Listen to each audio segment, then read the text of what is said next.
Episode 1. A New Prince in Town. The scene is now taking us back to a familiar place. As we already know, this place is a planet at the far end of our solar system, also known as Starvania. A previous legend regales a tale of a young boy who took the planet back after a deadly wizard stole it from their people. During his journey, he learned what it meant to be a king as he won back what many people call home.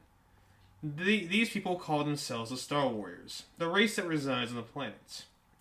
Now that the conflict between the wizard and him is over, it was now time to revitalize the people who once lived there.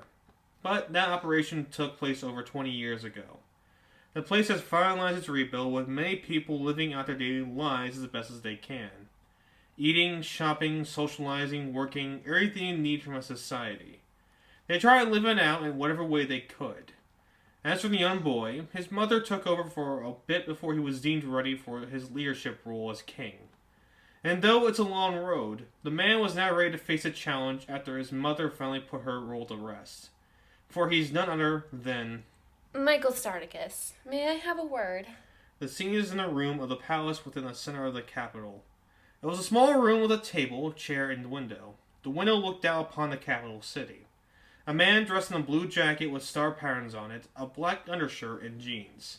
He had long brown hair with a thin yet built body. He looked out to the city with a worried expression. A knight, wearing a gray armor all over her body, stood at the other end of the table. The man took a deep breath after hearing her. Your timing is impeccable, Sierra. He turns around to see her. Before we begin, how's the progress of the people? She took her helmet off to show a pale face with cyan-dyed hair and a ponytail. They still have yet to adjust to our new system. It seems some of the old-timers can't get done with our mission. Mikey takes another deep breath. I hate to hear that. Yet Mother said it would take a lot of time to adjust. Change doesn't happen on the drop of a dime. Not always, anyway. Maybe one day we'll live in a kingdom where we're all truly free. He turns to her a little upset. You're still thinking about him, aren't you? He nods sternly. You knew it couldn't be helped, no matter how hard you tried to inflict change. Tradition is still tradition. I know. At this rate, it won't be to my great-grandchildren before that tradition fades away. Anywho, what is that you wish to tell me? She comes closer to show him a piece of paper. Reports of your son's previous semester have come in. Mikey groaned again. Please tell me good news. Well, I can at least say he passed all of his classes with flying colors. Unfortunately, he received 5 detentions for his pranks. Mikey rolled his eyes again as he read the piece of paper. Yeah, that sounds about right. When is it going to get through to him that he needs to quit with these stupid acts? He's 14 now. At some point, he needs to show some progress. I don't know. So far, that doesn't seem to be anytime soon. Though, to be quite frank, he could be doing a better job as his father. Looks up to her unamused. I know you don't really know how to be one, nor do you have the time to learn, but he could use better guidance from you. May I remind you, it was you who's just at that boarding school? Your mother sent you there after all. You are correct, but I'm not wrong either. Mikey nods his head again. Perhaps during the summer break we can do something. Personally, I think he's quite intelligent. He could be a great leader if I were to ever kick the bucket. He just needs to learn how to grow up. At the same time, he also needs to be a teenager as well. He may be a prince, but he is still human. Something I'm sure you understand. He looks back toward a smile. Besides, it isn't like he isn't getting along with anyone. Don't forget who his best friend is. Oh, he could never make me. This leads us back to the planet we know as our home, Earth. In the Atlantic Ocean were some cruise boats that had a lot of eager passengers waiting for some kind of big show.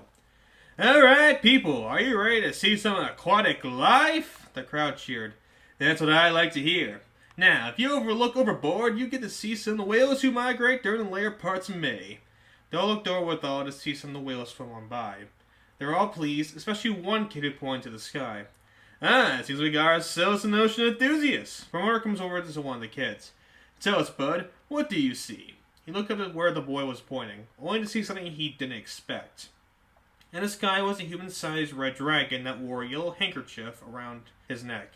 He had a little smile on his face as he flew on by. Taking notice of the cruise boat and some of the people staring at him, he waves from the sky gleefully. They all scream in panic as they rush back inside. Jeez, because I'm red, isn't it? He laughs it off as he blazes past the boat. It was a calm day with clouds separated in the sky. The dragon himself couldn't be happier as he's had one destination in mind. This takes us to an island across the sea known as the United Kingdom. One of the cities he had in mind was London, Great Britain. He looked at Big Ben to see the clock at 3 p.m., and he took out his phone like device to confirm the time. He nods, rushing off again. This leads to a classroom where another teenage boy resided. He wore a black t-shirt that had a white star on it, jean pants, and blue tennis shoes. He sat there and amused the teacher in front kept rambling on about something. Well, I hope you all enjoy your summer vacation. I hope you and your family stay safe as well. She goes over to sit in her chair, only to get up in pain. That's when she notices a tack right there. The class left, along with the boy. The teacher gave the boy a deadly glare, knowing it was him. Bunch took a deep breath. It's the last day of school. Just let him have this one. She nodded. She noticed the boy looked out the window again. She goes over to see what he's looking at, only to freak out after seeing what it was. It was the same red dragon flying through the sky that waited the boy. The boy himself waved back, only for everyone else to scream in panic as well.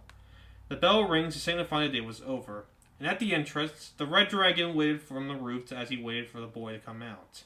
He eventually did, leading the dragon to fly down and meet him sternly. Edrick Stardikust. The boy, named Edrick, matched his look as he faced him. H.R. Dragonel the Fifth. Everyone around them quietly ran away as the two faced each other with stern looks. They slowly walked closer unflinchingly. That's when they brought their hands together for a fierce handshake. They both then decided to arm wrestle midair. They struggled while smiling. What's the matter? School got you pushing too many pencils? Edrick laughed after hearing that. So you finally watched Predator. With another laugh, they let go to race for a hug. I missed you, bro. Brother, I missed you. They broke away as they still held each other's hand. Hey, don't forget, I'm only your brother from a different mother. That's when they both pointed at each other sternly. And father. They laughed again. Anywho, let's get the fuck out of here. I'm already sick of that school smell already. Dragonel said to himself to see what he was talking about. I mean, I smelled worse, but whatevs. They walked away with everyone still giving them awkward looks. Anyway, I heard today was your last day before summer break, so I decided to meet you early. I'm surprised your dad let you, given the fact he's stricter than a dictator. I think it's a bit of an over-exaggeration, but yeah, he has been given that "you're coming of age, young blood." They both laughed after hearing that. At least you know he cares. Silence fell upon them as they continued to walk away from the school. Your father probably does, just doesn't always show it. That's when they heard a phone buzz. Edrick brought his cell phone to see a name all too familiar on it. He gave it an amused look. Of course, he calls right after we talk about him. Bringing it close to his ears, he prepares himself for his appointment. You know I'm using an Earth phone, right? On the other side of the call was Mikey. I'm using my own too. You out of school yet? What do you think, Your Majesty? Mikey rolled his eyes at hearing that. Just get back home. We'll talk more there. He hangs up. Edrick brought his phone down with an expected look. Isn't that the 5th time he's done that this year? You'd think he already gets the idea you're done at 3 like always. I mean, even with the fact it's a boarding school, that seems to be common knowledge. Edrick laughed after hearing that. Especially when he knows for a fact what kind of school he sent me to. I understand that Starvania has yet to make a proper education system for kids like me to go to, but picking that school your advisor suggested because you're too immature, God, I feel icky saying that word, is undoubtedly stupid. He felt a punch from his bud. You're stupid. Edrick punched back jokingly. At least you guys like you make life better for me. They give each other a smile after hearing that. Anyway, we should be going. He's probably getting impatient knowing him. They then stepped to hearing something come from the alleyway beside them. Hold it right there, lads! They see a weird man dressed in black while holding a gun. If I didn't know any better, you're that bloody Stardikust kid. Edrick rolled his eyes again. Great, I'm famous. Actually, you could benefit from that. Imagine all the clout you can receive with your name. Edrick went back to his thoughts with that suggestion. You have a point, and with your name, everyone will be at our feet. They laughed again as the broker readied his gun. Oi! I'm not done with you yet! If that's true, then your father must be rich. Edrick leans into his friend with a thought. Yeah, rich. That's how I describe it. This time they held back their laughs as their opponent got angrier. Enough! This is a bloody stick-up! Hand over what you got or I'll shoot! The boy snapped his finger as a weird light went over to the building beside them. I'm sorry, you want us to be afraid of you? Okay, pal. They only put their hands in the air. Oh no! One guy's about to shoot us! If only we had the money to get us out of this situation! They made their foe angrier as he knew what was going on. Stop making us a game, you no good royal! That's when a brick from the house grew longer to his head quickly. It hits, forcing the burglar to fall on the ground in a lot of pain. The two kids moved on as nothing happened. For all my father's faults, he at least isn't as pathetic as this dumbass. You can say that again. The scene cuts to a weird laboratory somewhere far away. It was later in the day as the place seemed unoccupied, except for a couple of security cameras and two scientists standing in front of a cylinder. One was a young man with brown short hair, also wearing a lab coat with a red shirt and brown pants. The other was a man who's half human with long brown hair, a gray shirt, and brown pants, and the other half was a black metal along with blue light lines around it. He also wore a burnt-out lab coat that made it look like a cape. The two spent a good while looking at it with questions swarming their head. Let me tell you, Gordon, as a man who has seen his fair share of things, I have never heard anything like this. The regular human walked up to try to whip at the cylinder, only to find nothing. It can't be that hard to believe. Then again, things don't just randomly drop from the sky. Though I am curious about what you think it is, Anto. The cyborg walked over to take a closer look. I'm not sure. Personally, I think we shouldn't bother. This is Earth's problem, after all. I hear you, but Michael is cautious of this thing. Not to mention that our allies reside on this planet. For all I know, this could be dangerous. Anto kept studying with interest. Don't you think, as a royal scientist, that we should devote our time into something that helps Sarvania? I understand what you're saying, but... He looks back in the cylinder cautiously. This could be nothing. He brings his hand a little closer, only to feel a zap from it. It made a robotic can get stuck in the cylinder. He tried pulling it out, Gordon helping in the process, but it wouldn't come off. Why isn't it coming off? Maybe we aren't pulling hard enough. On 3. 1, 2, 3. They pulled again, but it wouldn't budge. What the hell is going on? After enough pulling, the arm came off as the electrical surge went away. He tried to catch his breath as he held his arms anxiously. Gordon walked closer with more questions. This truly is something else. He sees random blue eyes pierce through the cylinder. Anto got up as he backed further away from it. Where did you say you found this thing again? It landed in the Atlantic Ocean a couple weeks ago. King Dragonel's troops found it during their daily patrol. They kept staring at it, expecting something else to happen.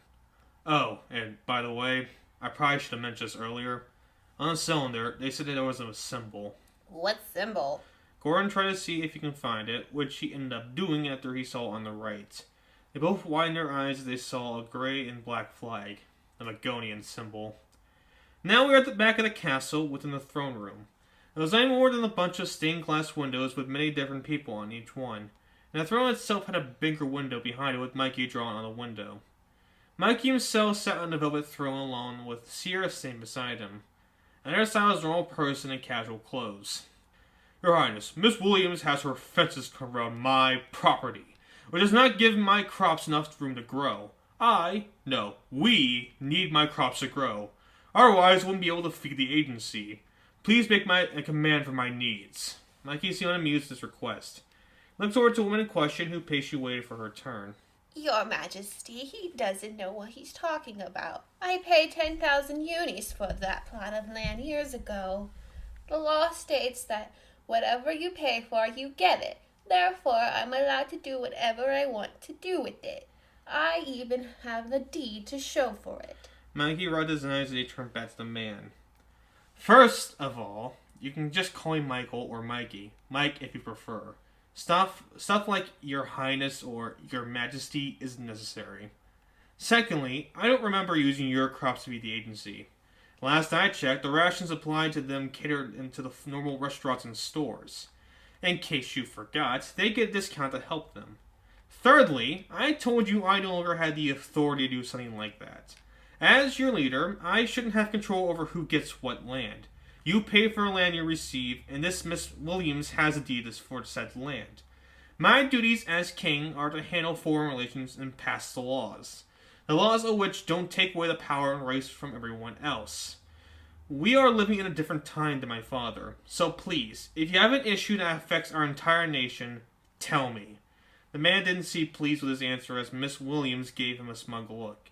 He marched off while muttering to himself, "Stupid rights of the people. I never had this problem with Lyric and Obadiah's were king." He opened doors. Edrick walked beside them. Dragonel was also there, though they seemed happy to be there as well. Thank you, Michael. You wouldn't believe how troublesome he was. No problem. The next time brings this up to the police. If he keeps being a pain, let them know about this issue. You are dismissed. She walks away satisfied. Your new system isn't going well with some of the people, huh, Dad? Mikey gets up from the throne to meet him. Eddie, I heard you passed the semester on the honor roll. I'm proud. Edrick scoffed at hearing that. Judging by that reaction, I suppose you already know what I'm going to say next. Edrick looks over to the nearest window. Could you blame me? It's so boring over there. I'm just having a little fun. Trust me, I know it's important to keep your fun, but it's also important that you learn some manners. Edrick still didn't pay any attention. There will be a time where I might no longer be able to lead this nation. You need to pick up the mantle when that time comes, and I know you're smart enough. You just lack what it takes to be a good leader. I can't hear you keep harassing these innocent people. It's just harmless jokes. Maggie gave an annoyed look. Harmless? He brings out the report Sierra gave him earlier. You made fun of a man's mother who's suffering from a divorce. Many occasions you put tax on our people's seats. Some had to be removed by doctors. Okay, so a couple of them went a little too far. He puts his hand on his son's shoulder. There is a mature person inside you. I can see it. He sighed while giving him a hug. In reality, I know it's also my fault. That's why I'm taking this summer break to help you. Edrick pushed him off in rage. Help? After all these years, now it's time for your help? He looked at him confused. I'm done quite fine, thank you. Sure, I had a few moments here and there, but I'm doing great. He then took his moment to breathe. That's when he stormed off with his mother calling back. But he refused to listen. Now the scene takes place in a lounge area with a couch and a fireplace. Edrick lay on it with an older woman sitting beside him. The woman had short black hair, a yellow short-sleeved jacket, and blue jeans. She was also rubbing his head in comfort. And he has the audacity to tell me he'll help. Can't you believe it, Mom? She just absorbed the information as Dragonel came over with 3 glasses of water. Here you are, Mrs. Stardikust. The woman giggled as she took 2 of them. It's okay if you call me Sora. He lastly sits by the couch. Anyway, Edrick, I hear ya. It's hard for all of us. Him especially. He never had the chance to learn what a true father acts like. He's at least trying. Edrick still seems unhappy. I mean, he does act a little neglectful.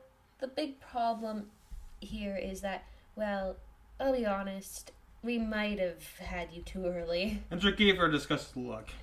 Oh, don't take it the wrong way. We aren't regretful about you in the slightest. We love you.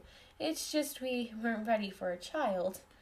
He took the reins of the kingdom 2 years before you were born, and he never had the time to learn how to be a parent. Neither really did I. But at least you tried harder. She hugged him gently. That's because I'm not leading a nation while raising you. He hugs her back. I say hear him out. Looked over to the young dragon calmly. I mean, he wants to try. It's not like he's leaving you high to dry. Edrick took a second to think it over. This leaves the 3 walk with Mikey through the Hall of Paintings. As you can see, this is the Hall of our many ancestors. Edrick looked at a few of them bored. And this one, he pulled out to a blank one. This is left blank to remind us of the future we will have. The future you will live through. He turns back to Edrick as Dragonel had stars in his eyes. Both of you carry a lot of responsibility for the future of the Star Council. I know with enough practice, you two be ready. And how do we do that? Just by imagining it? Mikey laughed after hearing that. Oh, I wish that was the case. No, we started kissing our goat at what's called the trial of a king. I had to go through mine when I was your age. Edrick raised his eyebrow after hearing that. During the trial, not only will you find how to grow stronger physically and mentally, but also find the way to be the leader we're meant to be. I can't force you to lead through my way, but you will find your own way to lead. Dragonel got more excited with the second. Do I get my own trial? I'm getting excited with the second. I'm not sure. You might have to ask your dad about that. Edrick pushed him aside with a smug look. Okay, then what's mine? His father shrugged. Don't know. I don't think you're supposed to know. Yeah, yes you did. Unless this Leiden guy is just a figment of your imagination. Mikey gave an annoyed look. Ah, yes, he did tell me. That was for a different reason. Edrick began to walk off satisfied. If the cleanest trial is all you need to do, then I don't see how much help you could be. Maybe not all my help, but you heard me. I don't need you. Dragonel is all I need. Isn't that right, bud? Dragonel nodded with confidence. You can count on me. I'm the jelly to your peanut butter. Well, actually, I'm more the peanut butter, seeing how I'm the prominent feature. Now, hold on. He laughs along with him as Mikey gives his unamused look. Alright, I suppose you can do it by yourself. But if you ever need me or anyone else, we are here for you. Edrick dashed off with his friend. Whatever you say, Bots. Be back by supper. They get out of the castle to face the capital city in front of them. You seem inspired. Is it trial time? Edrick gave him the same smug look again. Hell no! You think I believe a word he said? The only reason he needed a trial was because of his dead father. Why would I need a trial? Come on, I know an arcade we can dick around in. Now you're talking. Now I'm gonna do my own trial eventually. Sounds something I need. Edrick struggled with that comment. You do you, man, and I'm gonna do me. Figuratively speaking, of course. Back to Earth, we have a weird figure walking around the East Coast beaches. He was pitch black with red eyes and no hair. With pitch black armor and cape, he patrolled the abandoned beaches to discuss. He also appeared to be on the phone with someone. I see no sign of this Macgonian treasure, boss. The voice on the other side was his pleas. Darknuts, I know when our kind had hid something. This treasure might be vital for our success. How are the Magbots doing? He looks back to see other beings like him, only some were gray instead. All of them act like headless chickens while searching the beach. They're doing their best, I suppose. Though we should really go to a place that had information on this thing. This enraged voice on the other side. It's there, I know it is. Stop questioning me and find it already. That call cut off with him rolling his eyes. What the hell does he know? His eyes flashed as he looked around. This is a waste of my time. He stared lost it since that Dragonel moment. He picks up some trash someone left and grabbed it tightly. Damn it all. No wonder why Joan and Adriana left. And again, they don't have the places to go to. As of right now. He stops as he hears laughter from the street a little ways from them. He goes over to investigate as his current curiosity peaks. That's when he found Edrick and Dragonel joking with each other. I'm telling you, I'm a natural at Pogo Battle. A natural? The only thing natural about you is when your claws just with the controller. He punches Edrick as he laughs. Dragonel took a long look at the dragon as his thoughts raced through his head. Is that? No, it couldn't be. Could it? He steps forward to investigate further. Excuse me, kids. Both of them turn around after they finish laughing. You in particular. What's your last name? Me? Edrick laughs again. Now look who's getting famous. Guess that's enough clown for both of us. Dragonel remains serious. I'm actually curious. Tell me now. Dragonel gave his own smug look as he posed proudly. I thought it'd be obvious given my looks. I'm a Dragonel. Dragonel put a smile on his face. I knew it. He brought his sword excitingly. The kids looked at him cautiously. Oi, what you playing with that sword? He swings it forward as the boys stumble as they dodge. While they're getting up, Darknet pointed his sword at Dragonel. Consider this payment for what you did to us years ago. Payment? Dragonel flew into battle as the adversary missed the next swing.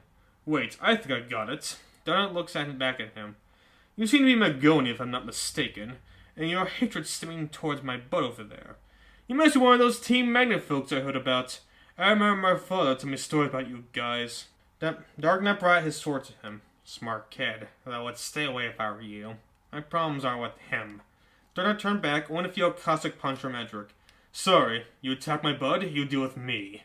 Dragonel brought out his electric punch and match. You got that right. Let's drop this Terminator reject. Darknet fell back in pain after feeling the attacks. And that punch. I remember that feeling of caustic after I felt it. Though it could be a coincidence. They both get into a stance of fight. Now, if I were you, I would consider counting my losses and run away. It's not like you want to be shunned by teenagers now, do you? Darknet got back up again to face them once more. Correct me if I'm wrong, but are you a Stardikust? What's to ya? Upset that our dads kicked your team's ass years ago? He's probably angry about being a pathetic team in the first place. Darren went back to his thoughts. Damn, of course I get two of the young ones. One I could probably handle, but two of them might make this a problem. He looked around and tried to find a way out. Hello? Did you leave it? We're in the middle of a battle? Eddie, I think he's afraid of our power. How about you back off and forget this ever happened? Hard to imagine you adults hold grudges this desperately, but we honestly don't give a shit. And besides, it's not like you're gonna win anyway. Darkness brought back up his sword. I promise vengeance no matter the cost. Fortunately for me, he points behind them. I have my own backup. They look back to see a dozen Magbuts behind them. This gave Darkness an opportunity to escape. I should leave them too distracted. But reports to the boss. The boys just kept that same confident look. You take half, I take the other? They fist bump with pride. Sounds like a plan. They dashed towards the robots as their auras grew stronger. Their opponents tried to keep up with the two, yet Dragonel's speed and Edrick throwing the rock he threw was too much for most of them. One by one, they kept defeating each robot. It got to the point where they were almost finished. I got 6, how about you? Dragonel seemed a little distraught to hear that. One of mine got away. He sees a robot in the distance, making a mad dash. Edrick grabbed a coin from his pocket, got along with the robot. He threw the coin as hard as he could as it grew larger and larger by the second.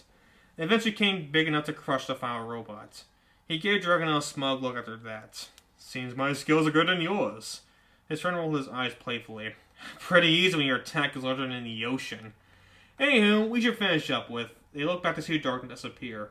Where did he go? Pfft, who cares? You got an arcade to attend. Dragonel stopped him with that thought. Hold on, I got a new idea. He gave him a look. He attacked us out of the blue.